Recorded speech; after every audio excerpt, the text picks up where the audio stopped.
गांव की संकरी गलियों में रहने वाली सिया एक साधारण लड़की थी। उसकी आंखों में बड़े सपने थे, लेकिन जिंदगी बहुत छोटी सी दुनिया में सिमटी हुई थी। हर सुबह वो अपने घर के आंगन में बैठकर किताब पढ़ती और चुपचाप आसमान को देखती, जैसे किसी का इंतजार कर रही हो। एक दिन गांव में एक नया लड़का आया, आरव। वो शहर से आया था पढ़ाई के लिए और कुछ नया करने के सपनों के साथ। पहली बार जब सिया और आरव की नजरें मिली तो जैसे समय ठहर गया। दोनों कुछ बोले नहीं, लेकिन दिल ने सब कह दिया। धीरे धीरे उनकी मुलाकातें बढ़ने लगी, भी मंदिर के बाहर, कभी खेतों के रास्ते पर, तो कभी बरगद के पेड़ के नीचे। आरव सिया को शहर की बातें बताता और सिया उसे गांव की सादगी दिखाती।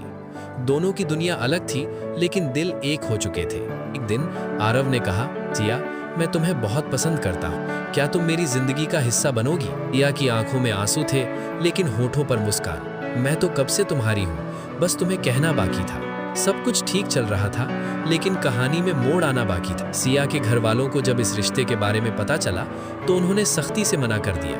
उन्हें शहर के लड़के पर भरोसा नहीं था। आरव ने बहुत कोशिश की सिया के घर वालों को समझाने की, अपनी सच्चाई दिखाने की, लेकिन हर बार उसे नाकामी ही मिली। आखिरकार एक दिन आरव को शहर वापस जाना पड़ा। जाने से पहले वो सिया से मिला। दोनों चुप थे, आंखों में हजारों बातें थी। क्या तुम मेरा इंतजार करोगी? सिया ने धीमे से कहा, अगर प्यार सच्चा है तो इंतजार भी आसान हो। मैं यहीं रहूंगी तुम्हारे लिए। साल बीत गए, मौसम बदलते रहे, लेकिन सिया का इंतजार नहीं बदला। और फिर एक दिन गांव की उसी गली में कार आकर रुकी। उसमें से उतरा आरव। अब वो पहले जैसा नहीं था, वो सफल था, मजबूत था और सबसे जरूरी, वो वापस आया था। सिया ने उसे देखा और बिना कुछ कहे दौड़कर उसके गले लग गई। मैं आ गया हमेशा के लिए, आरव ने कहा।